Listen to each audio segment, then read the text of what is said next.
Aztekler tarihin önemli ve gizemli medeniyetlerinden biridir. Bu medeniyetle alakalı fazla bilgi olmasa da halkının Orta Amerika'da 14. ve 16. yüzyıllar arasında yaşadığı bilinmektedir. Zamanın Amerika kıtasında büyük ve zengin bir medeniyet olan Aztekler, gelişmiş tarım yöntemlerine, kendilerine ait bir takvime ve alfabeye sahip olan bir medeniyetti. Bir süre sonra 3 şehir devletinden oluşan bir imparatorluğa dönüşen Aztek İmparatorluğu 1500'lü yıllara kadar bu bölgede hüküm sürdü. O yıllarda Aztek İmparatorluğu'nun gözbebeği ve başkenti olan şehri Tenochtitlan tüm halk tarafından sıkça kullanılan bir şehirdi. İmparatorluğun başkenti olan bu şehir 1300 yıllarında Texcoco Gölü üzerinde bir dizi adaya kurulmuştu.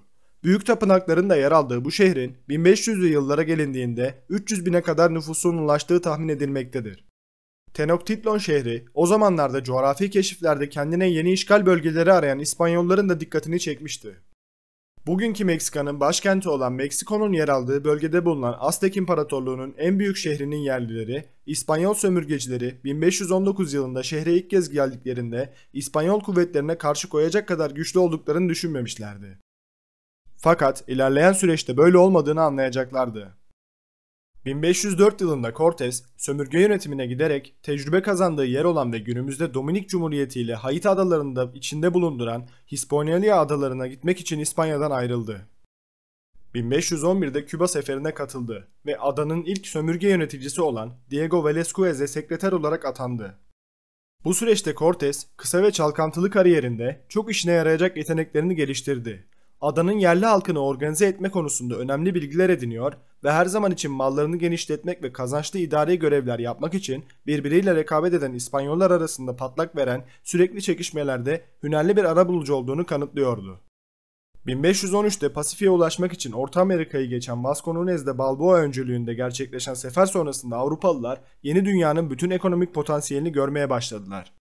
Yeni filizlenmeye başlayan dünyanın yeni gücü İspanya'nın sömürgecilik faaliyetleri ilk başta Karayip adalarında yoğunlaştı ve Anakaradaki karışık yerli medeniyetlerle çok az temas kuruluyordu. 1518'de Velázquez, sekreterini Meksika seferini sevk ve idare etmesi için görevlendirdi.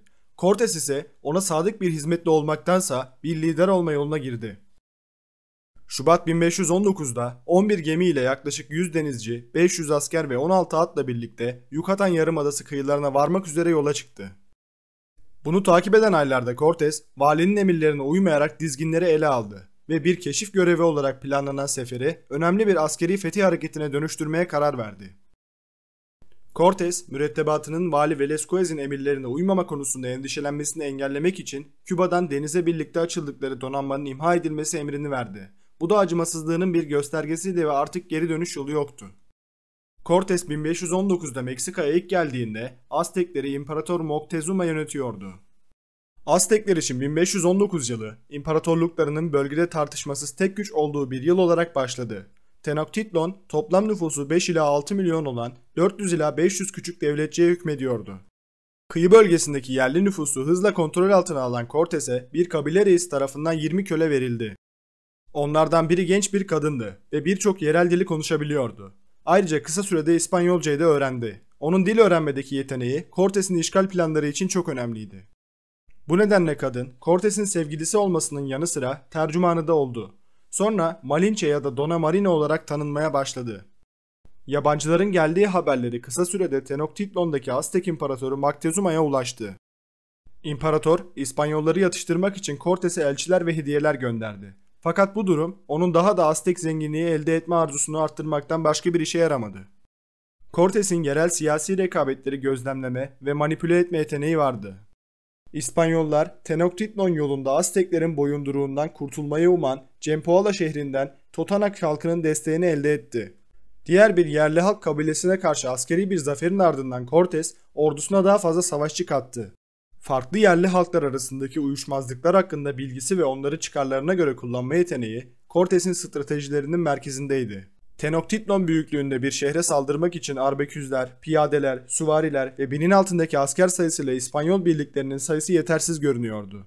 Fakat Cortés'in üstün silahlarının yerli müttefiklerin sağladığı 50.000 savaşçıyla birleştiğinde zaten açlık ve susuzluktan kırılmış olan şehri ele geçireceğini biliyordu. İspanyollar tarafından kullanılan arbeküs aynı zamanda Hackbutt olarak da adlandırılıyor ve 198 metreden daha az atış menziline sahip olan eski bir silahtır. Mayıs 1521'de İspanyollar su kemerinin kontrolünü alarak şehrin su desteğini de kestiler. Buna rağmen Tenochtitlan düşmedi. Temmuz 1521'deki savaşta ise Aztekler güçlendi. Hatta Cortes'i bile yakaladılar. Bir bacağından yaralanan İspanyol lider sonradan başarılı bir planla kaptanları tarafından kurtarıldı. Bu geçici başarısızlığın ardından Aztek savaşçıları neredeyse 3 hafta boyunca İspanyolları savunmaya iterek kaybettikleri toprakları tekrar ele geçirdiler ve şehrin tahkimatını tekrar inşa ettiler. Cortes son bir saldırı için bataklıkların taş yığınlarıyla doldurulması emrini verdi. Zorlu mücadelenin sonunda 13 Ağustos 1521'de Tenochtitlan şehri düştü. Bununla birlikte bu toprakların zenginliğinin İspanyol maceracıları keşiflerin ötesine taşıması ve yeni dünyanın altyapısını atacak olan sömürgeleştirme aşamasına çekmesi fazla uzun sürmedi. Tenochtitlan'ın zapt edilmesi ve ardından Aztek İmparatorluğu üzerinde İspanyol egemenliğinin yerleşmesi sonucu bu topraklar İspanyol İmparatorluğu'na dönüşen ilk büyük sömürgeydi. Bu devasa bölge, Kuzey ve Güney Amerika boyunca uzanan topraklarla birlikte 18. yüzyılda en geniş sınırlarına ulaşacaktı. Kıta Amerika'sının neredeyse bütün toprakları Aztek İmparatorluğu'nun fatihi olarak sayılan Hernán Cortés tarafından başlatılan bir dönüşümle İspanyol Krallığı'nın eline geçti. Fakat Cortes'in zaferi kısa sürdü. Sadece birkaç yıl içinde yeni dünyadaki birçok toprağını kaybetti. Bir Marqués haline getirilmesine rağmen yıllar sonra görkemli bir sonu olmadı. Bir hukuk davasına karıştı ve çıktığı bir dizi deniz seferi sonucunda sağlığı bozuldu. İspanya'nın Sevilla şehrinde 1547 yılında 62 yaşındayken öldü. Yine de Tenochtitlan'ın düşüşü Meksika tarihinde önemli bir dönüm noktası oldu. İspanyol işgali Meksika'nın tarihsel, sosyal ve kültürel yapısını kökten değiştirdi ve modern Meksika'nın şekillenmesinde önemli bir rol oynadı.